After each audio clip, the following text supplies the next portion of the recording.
Cowboys players and staff stand during the national anthem before a game against the Packers. Ron Jenkins, Associated Press. A day after asserting that Dallas Cowboys players who staged demonstrations during the national anthem would be benched, team owner Jerry Jones said President Trump had reminded him of the NFL's policy on conduct during pre-game renditions of the Star-Spangled Banner. Jones also said his edict would help his players, who otherwise might feel compelled to bow to pressure from peers to join the protests, which have made headlines and drawn frequent condemnation from the White House.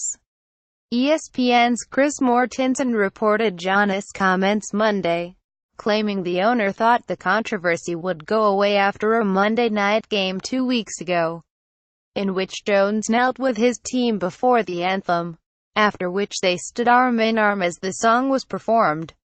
Following that demonstration, Jones said his organization had wanted to make a statement about unity and a statement about equality. Jenkins: there are two sides to the NFL anthem debate, and both are right and wrong. During that display, Trump noted on Twitter that the crowd was booing the kneeling Cowboys and that he approved of the way they all stood up for our national anthem, adding, "Big progress being made, we all love our country."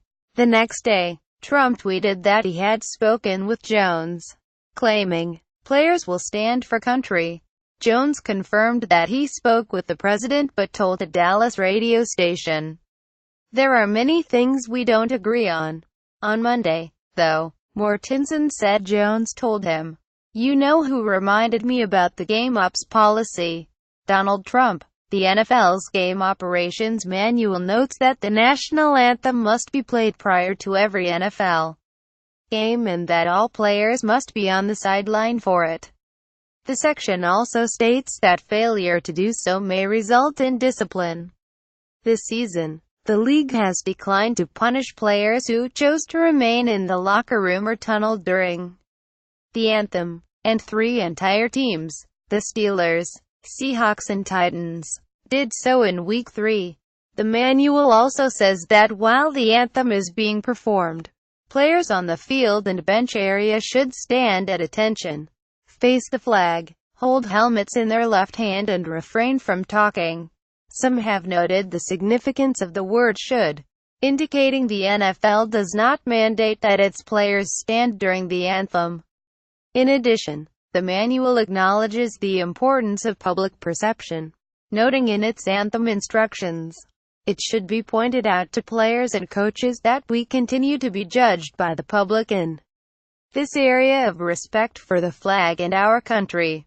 On Sunday, Jones echoed that sentiment, saying, "We cannot in the NFL, in any way, give the implication that we tolerate disrespecting the flag." Why Jones is prized by both sides in the debate over NFL protests. "If we are disrespecting the flag, then we won't play. Period. Jones told reporters Sunday, via the Dallas Morning News. "We're going to respect the flag." The 74-year-old, who purchased the Cowboys in 1989, reiterated that stance to Mortensen, saying in the reporter's words that there will be no exceptions to the workplace policy. Jones said he had implemented that policy last year, after seeing players on other teams refuse to stand during the anthem, in protests of racial injustice that began with former 49ers quarterback Colin Kaepernick. While Kaepernick has been unable to latch on with a team since becoming a free agent in March, which many attribute to his social activism, a handful of players began the season staging their own protests, including kneeling, sitting or raising a fist during the anthem. That number ballooned to more than 200 in Week 3, while some teams chose to stand with their arms linked in a show of unity. After Trump sharply criticized the protesting players at an Alabama rally, using the term son of a bitch. On Sunday, there were far fewer protests involving kneeling, amid reports that several NFL teams had told their players to stand. Dolphins owner Stephen Ross, who in the past has vocally supported his players' right to protest, said, "I think it's incumbent upon players today, if that's how the public is looking at it, is to stand and salute the flag."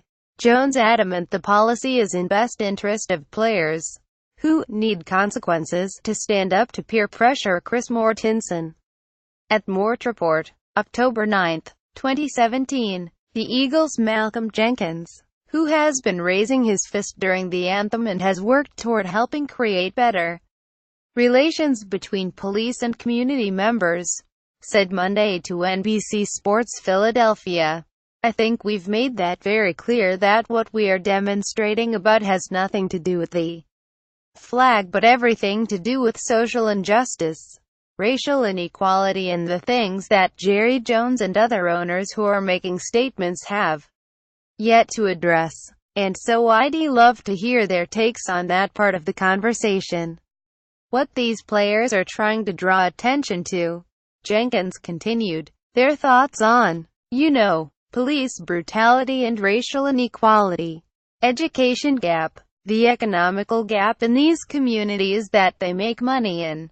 And I'd love to hear that part of the conversation so that it's not so argumentative, so that it's not isolating the players who are trying to do the right thing with the platform that they have." Jemele Hill suspended 2 weeks by ESPN after tweet about Cowboys owner Jerry Jones.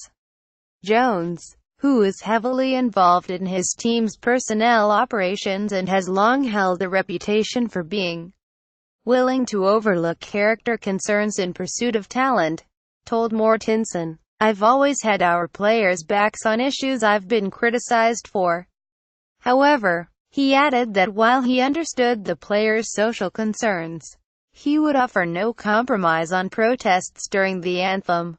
Jones said he spoke about his anthem policy Sunday after Vice President Pence walked out of a Colts 49ers game in Indianapolis, before which more than a dozen San Francisco players took a knee during the anthem. Trump subsequently revealed on Twitter that he had directed Pence to do so if that situation arose during a Cowboys game at home against the Packers, which took place later Sunday. Two Dallas players, DeMontre Moore and David Irving, raised their fists as the anthem concluded. Jones said Monday that the pair would not necessarily be punished but that he wanted, as Mortensen put it, clarity for them going forward.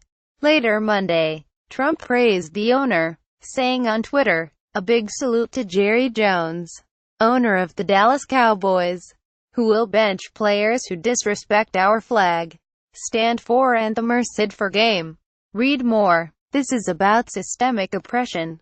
Eric Reid becomes the voice of 49ers protest with criticism of Pence.